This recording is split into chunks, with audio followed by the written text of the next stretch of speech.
Maaf tadi video saya potong dulu ya.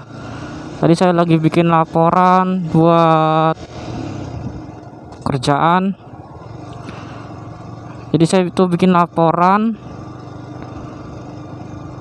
biar di tempat kerja gitu. Padahal saya bukan di tempat kerja gitu. Saya bolos. Saya sengaja bolos karena saya mau nyari hiburan gitu. Kalau seandainya saya bilang minta libur, mungkin nggak bakal dikasih. Karena gini loh, di tempat kerja saya itu ada tiga security, tapi yang aktif kerja, yang aktif segala-galanya itu cuma saya doang gitu. Jadi saya di khusus pagi, yang 2 orang ini khususnya malam. Cuman yang malam ini jarang ada laporan gitu. Jadi nggak pernah bikin laporan sama sekali. Jadi ibaratnya gini, kalau seandainya dia nggak masuk, dia nggak bakal ketahuan gitu. Saya juga kurang yakin.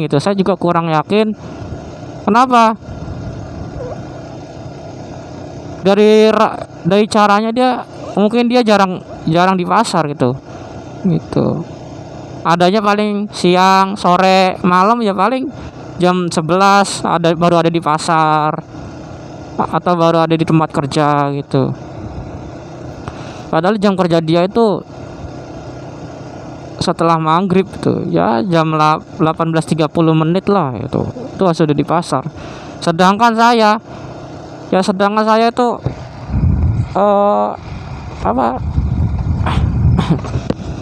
lewat dari berapa menit itu udah dapat teguran terus. Jadi saya mikir gitu, sebenarnya nih gua kerja kayak apa sih gitu. Jam setengah 8 ya worth it lah.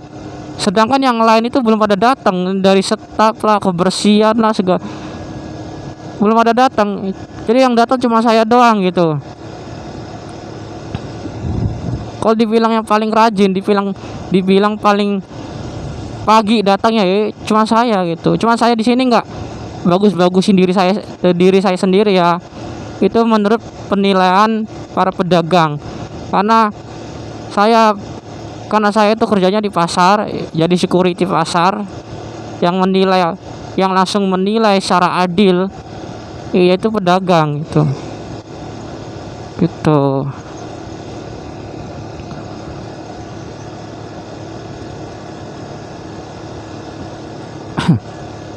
Nah, makanya itu saya suka jenuh gitu ya kan. Sebenarnya nih gue kerja dihargai atau enggak, itu kadang saya juga mikirnya di situ. Apalagi kayak ntar lebaran gitu kan, saya mau minta cuti masih bimbang. Kenapa? Karena kayak begini aja ya, kayak contoh dari kecil kayak begini, saya di tempat lain, pikiran saya di pasar gitu, apalagi saya minta cuti gitu. Mungkin atasan saya bilang masih ada cerita ya, kalau mau cuti mungkin pasar harus ada yang gantiin atau ada yang jaga gitu kan. Nah disitulah pusingnya saya gitu. Makanya saya di sini sambil nyari kerja yang sesuai gitu loh. Kalau kita kerja di lapangan ya otomatis mainnya main tim, bukan main individu. Kemungkinan ada yang individu cuman gak seberat saya gitu.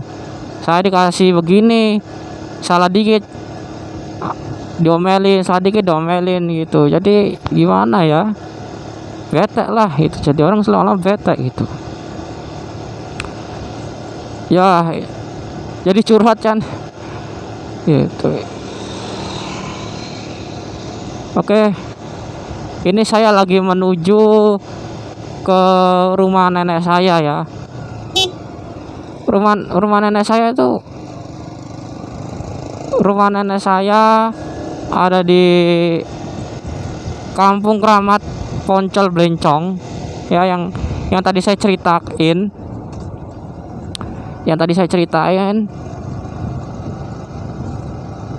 Itu rumah nenek saya sih nggak jauh dari kuburan itu, ibaratnya cuma berapa meter lah gitu.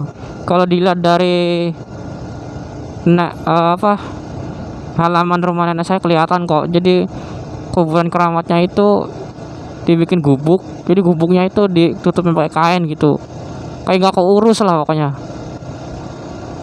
Ya maklum ya orang zaman sekarang. Aduh, ini kayak saya harus muter nih.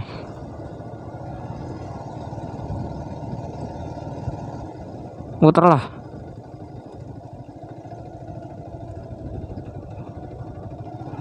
Ini saya penasaran sih ini.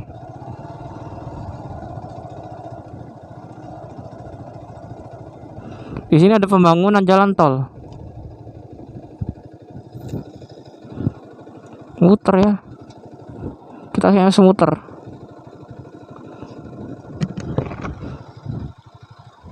Kok muter?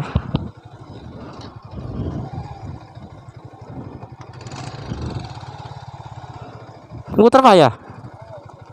Kayaknya semuter sih Pak. Iya ya, kayaknya semuter. Aduh, saya semuter lagi nih bro. Ya, di sini ada apa? Proyek. Jadi tadi saya harus muter. Proyeknya pembangunan jalan tol. Nggak tahu dari mana ke mana ya. Tadi itu ngelewatin kampung Kramat Bencong itu. Tapi ini jadi ya muter. Aduh, padahal dikit lagi saya udah mau nyampe tuh. Jadi mau nggak mau saya muter.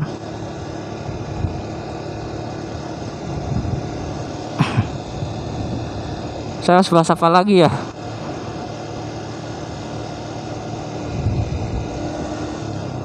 Ya mungkin kalau kalian di tempat kerja kalian ada yang buka lowongan di daerah DKI Jakarta, tolong infoin ke saya dong gitu. Saya juga lagi nyari kerjaan yang sesuai dengan saya lah gitu. Maksudnya gini, yang sesuai dengan peraturan kerja lah ya kan. Yang namanya lapangan ya kita kerja tim, terus temannya enak-enak lah gitu. Jadi nggak kayak di tempat saya gitu kerjanya.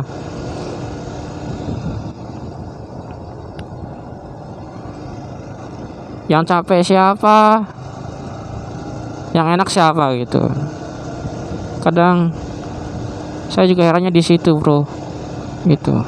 Kemarin saya juga udah dapat kerjaan itu di Best Profit ya. Best Profit perusahaan yang bergerak di bidang perdagangan saham lah ya kan, pasti kalian tahu. Jadi ceritanya gini nih. Jadi saya punya temen satu angkatan ya, waktu teman satu SMK ya,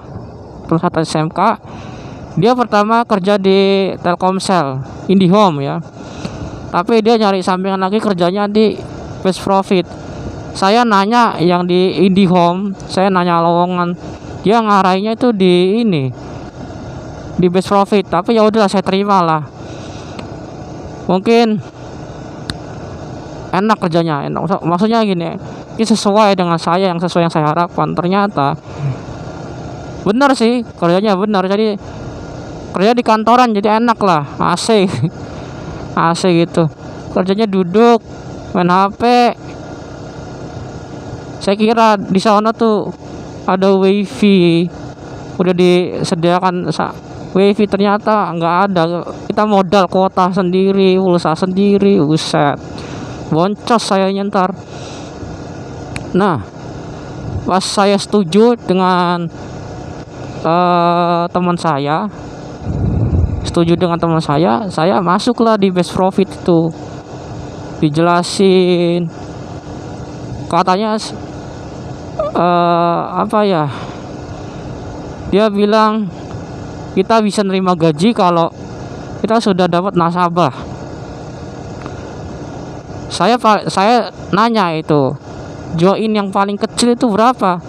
Join paling kecil itu 50 juta, maksimal udah 100 juta. Itu kan duit bro. Itu kalau seandainya saya ngiming-ngimingin orang, saya nyari satu nasabah itu susahnya itu bukan main. Dikasih sih nomor orang-orang dari sana, memang dikasih, database namanya, dikasih. Tapi kalau saya chat tuh semua nomor database yang dari best profit itu kebanyakan ditolak, diblokir, nggak dibalas, cuma di-red, terus lama-lama diblokir. Udah itu aja sih, itu aja. Susah jadinya. Kita dapat satu orang aja susah gitu. Kalau kata orang-orang yang di sana, kata apa? Maksudnya kata orang-orang yang udah pernah kerja di sana sih, kita harus pinter bohong. Pinter bohong, pinter ngerayu lah. Aduh, mic-nya takut lepas. Nah, sampai sekarang saya masih di best profit. Terus sampai sekarang ya saya nggak tahu ya. Aduh, saya terpaksa muter balik ya bro. Tadi udah nyampe, saya terpaksa muter balik tadi. Nah, pas waktu itu, pas saya sudah keterima di best profit, pikiran saya itu cuma satu. Target saya di best profit itu, kalau seandainya saya udah dapat satu nasabah, saya akan keluar dari satpam gitu. Karena apa? Karena saya udah dapat gaji pokok. Pas saya telusurin, ternyata yang udah dapat gaji pokok itu, maksudnya yang sudah dapat gaji pokok dari best profit itu yang jabatannya setara dengan manajer. Ya, saya nggak tahu tuh jabatan apa ya, yang tiga jabatan pokoknya, 3 jabatan. Kalau senior bisnis konsultan itu belum dapat gaji pokok. Nah, BSM itu singkatan dari apa ya, saya lupa tuh. BSM pokoknya di jabatan BSM itu udah dapat gaji pokok lah. Mohon maaf ya teman-teman kalau saya lupa singkatan dari BSM itu apa. Pokoknya yang saya ingat itu di jabatan BSM itu udah dapat gaji pokok gitu. Nah, saya ngincernya tuh di situ. Cuman untuk dapetin satu nasabah itu susah itu. Ya mungkin kita harus pinter-pinter ngomong kali ya. Sedangkan saya orangnya nggak terlalu pinter ngomong, nggak terlalu pinter bohong gitu. Tapi saya pikirin positif, kalau seadanya saya kerja di situ, tetap ya tiap hari masuk, dari hari Senin sampai hari Jumat saya masuk, mungkin saya bakal dapat nasabah. Karena saya juga lagi banyak kebutuhan, motor, kuliah. Ya jadi saya mau nggak mau saya bertahan di satpam ini gitu. Di sembari itu saya juga nyari kerjaan lewat online gitu. Kadang saya juga punya rasa iri teman-teman di hari-hari libur itu libur, terus di hari-hari raya juga libur, sedangkan saya sibuk di pasar aja. Makanya itu saya suka jenuh di situ bro. Bukannya saya apa-apa ya, bukannya saya nggak niat kerja atau apa, niat. Cuman harinya ini nggak ada hari untuk istirahat gitu. Sekarang kalau dibilangin saya disuruh dagang sama disuruh kerja, saya lebih milih disuruh dagang. Kenapa? Kalau dagang ya terserah gitu, terserah mau libur berapa lama juga nggak ada yang ngomelin gitu. Kayak contohnya di pedagang pasar ya. Di pedagang pasar saya tuh ada warung makan. Kemarin dia nutup udah berapa minggu ya. Dia mau pulang kampung. Rencana dia nutup selama 1 bulan, itu lebaran di kampung. Di dalam hati saya enak juga ya gitu. Makanya saya lagi merintis buka usaha sih, biar kayak yang lain gitu. Ya usaha saya beda sendiri ya, nggak sama gitu. Emang kata orang-orang yang udah bisa nikmatin di bidang usahanya sendiri tuh, jawabannya pasti selalu bilang mending buka usaha sendiri.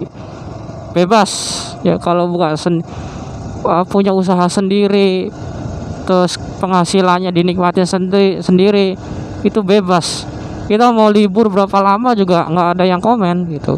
Beda sama yang kerja gitu. Saya kerja jadi satpam aja itu udah 2 tahun loh. Saya masuk di satpam ya, saya keterima di satpam itu tahun 2019. Tahun 2019 tanggal 25 hari Kamis. Itu saya udah aktif jadi satpam. Dari mulai tanggal segitu, dari tanggal 25 Februari 2019 sampai sekarang ya, sampai tahun 2021 itu saya nggak dapat cuti sama sekali. Padahal peraturan kerja ya, yang setahu saya selama saya kuliah diajarin itu yang namanya orang kerja, kalau udah 1 tahun di perusahaan itu udah dapat cuti selama 2 minggu. 2 minggu, kalau antara 2 minggu sama 1 minggu itu udah dapat cuti. Itu kalau udah 1 tahun ya. Kalau kita kerja udah 1 tahun di perusahaan itu, kita dapat cuti kurang lebih 2 minggu, kalau enggak 1 minggu, itu di antara itu. Sedangkan saya di pasar, jadi security pasar, itu saya nggak dapat cuti sama sekali. Padahal di tempat yang lain ya, security lain itu cuti ada. Kalau seandainya kita nggak ngambil cuti, kita dapat uang atau gaji tambahan, atau gaji cuti yang nggak diambil dapat gaji tambahan gitu. Kalau cuti diambil, gaji pokok, itu yang saya tahu. Tapi ya mungkin kalian lebih tahu daripada saya ya, karena saya juga punya teman satpam ya, sama satpam temen itu. Teman saya itu di pam air ya. Jadi di pam air dia satpam juga. Dia bilang kita dapat cuti kok bro gitu, kita dapat cuti setiap tahun. Sedangkan saya cerita ya, dia nanya di tempat kerja saya jawab sejujurnya, di tempat kerja saya cuti itu nggak berpengaruh gitu ya, saya secara bebas. Sebenarnya dari perusahaan tempat saya kerja itu kita dapat cuti kalau udah 1 minggu di pasar. Maksudnya kalau udah 1 tahun di pasar ya, bukan 1 minggu. Maaf tadi keceplosan, salah sebut ya. Kalau 1 minggu kita udah 1 tahun di pasar, kita wajib dapat cuti tuh. Tapi karena permainannya orang lapangan lebih pinter daripada orang kantor ya, jadi instruksi kayak gitu yang dari kantor kayak nggak berlaku gitu. Karena gini, security yang di pasar ini orangnya orang wilayah, orang pasar yang ibaratnya dulu orang pengangguran berat, nggak ada ijazah, nggak ada apa-apa, terus daftar jadi satpam pasar, ya udahlah, jadilah mereka yang berkuasa, yang ibaratnya perusahaan udah ngasih yang sesuai dengan SOP yang berlaku, mereka yang ngatur-ngatur yang nggak jelas, jadi ngerubah lah gitu. Jadi orang itu seakan-akan oh bener, perintah dari kantor udah dilaksanakan, padahal nggak dilaksanakan sama sekali gitu. Sebenarnya begitu.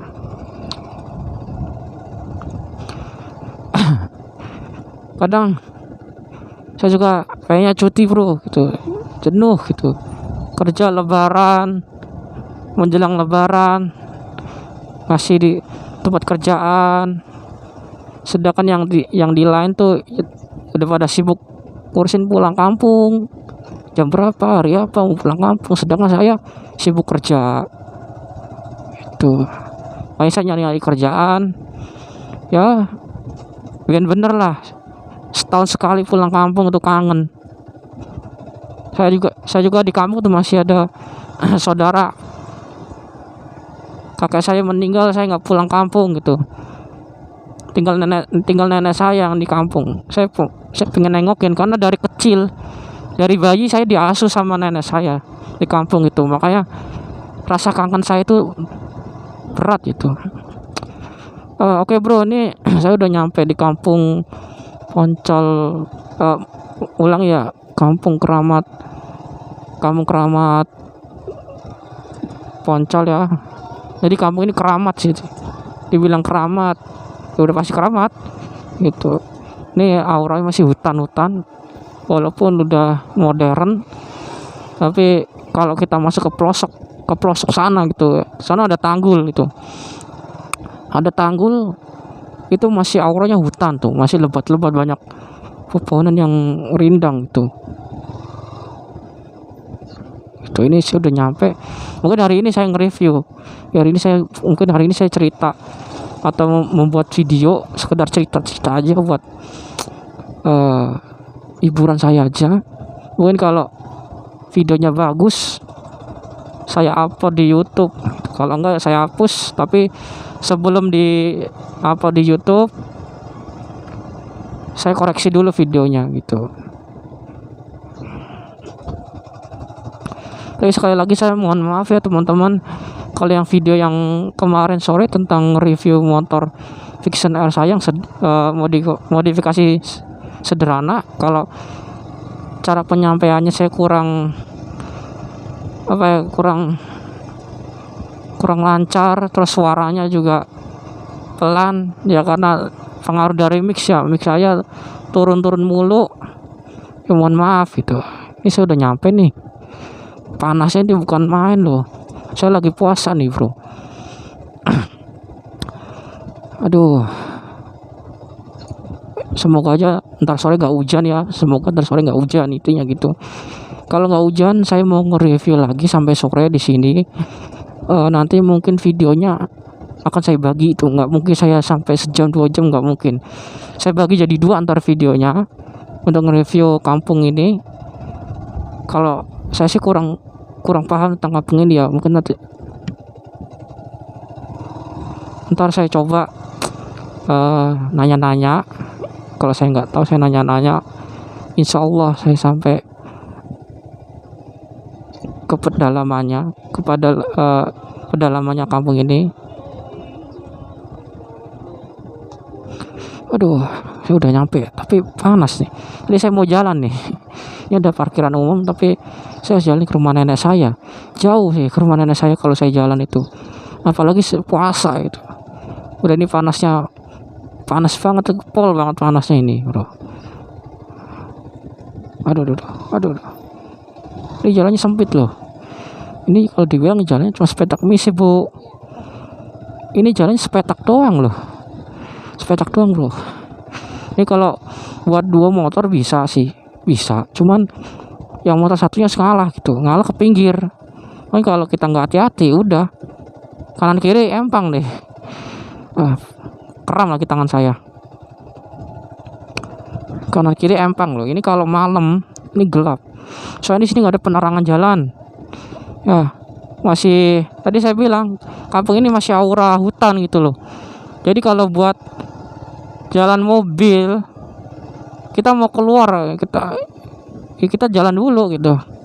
Maksudnya kita kalau mau ke pasar aja kita harus keluar dari kampung ini dulu gitu, karena di sini jauh dari mana-mana, jauh dari pasar segala macam lah, jauh lah itu. Dulu waktu saya masih kecil saya suka main di sini itu. Saya kalau mau ke pasar itu jalan kaki dulu, jangan ke pasar ya, jangankan ke pasar mau cukur rambut aja jalan kaki gitu. Ini zaman dulu, ini waktu saya masih kecil ya. Kalau di sononya lagi itu ada, ya ada kejalanan tuh udah nggak berbau hutan, itu udah rumah warga. Kalau ini udah termasuk apa ya, kata orang-orang tanggulnya lah, tanggul tuh. Ini kalau hujan nih udah sedih rasanya, motor nggak bisa lewat, terus apa ya, licin gitu, kita harus nyeker ya. Kalau nyeker, kalau yang nggak hati-hati ya tau lah, keong. Nah itu saya sering tuh kena keong tuh, perihnya itu bukan main tuh, udaranya juga banyak bro. Aduh, ini jalanan udah dibangun nih, cuman hancur lagi itu karena tanahnya ini tanah apa ya, kurang tahu juga sih saya. Jadi kalau dibangun hancur itu aja itu. Ini jalannya kecil-kecil nih, sempit jalannya sempit ya bro. Saya kalau nggak bisa ngimbangin badan, aduh, ini saya kalau nggak ngimbangin badan nih bisa jatuh nih, saya sempit jalanannya. Maaf bro ya, ini videonya agak setengah-setengah. Nah, saya pakai kamera HP, kamera depan. Nanti insya Allah kalau saya ada rezeki ya saya beli kamera GoPro gitu, buat nge-review yang lebih akurat lagi lah hasil gambarnya. Nah. Oke, ini saya udah nyampe tuh kan. Waduh, udah basah. Ya, saya langsung masuk aja nih ya. Gini nih bro, ini jalanannya tanah semua nih. Ini saya kalau nggak bisa ngimbangin motor saya jatuh nih. Ya, mungkin saya ngimbangin pelan-pelan. Aduh, ngeri. Bismillahirrahmanirrahim. Woi. Nyangkut bro, ya nyangkut. Aduh. Ya beginilah jalanannya kalau udah nyampe ke tanggul. Tadi saya bilang kampung ini pelosok bro, tanah semua. Nanti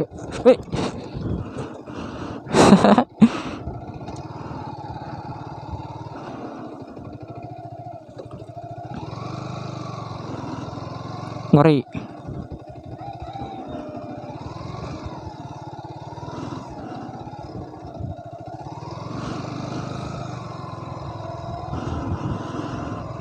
Bro, tadi saya hampir jatuh.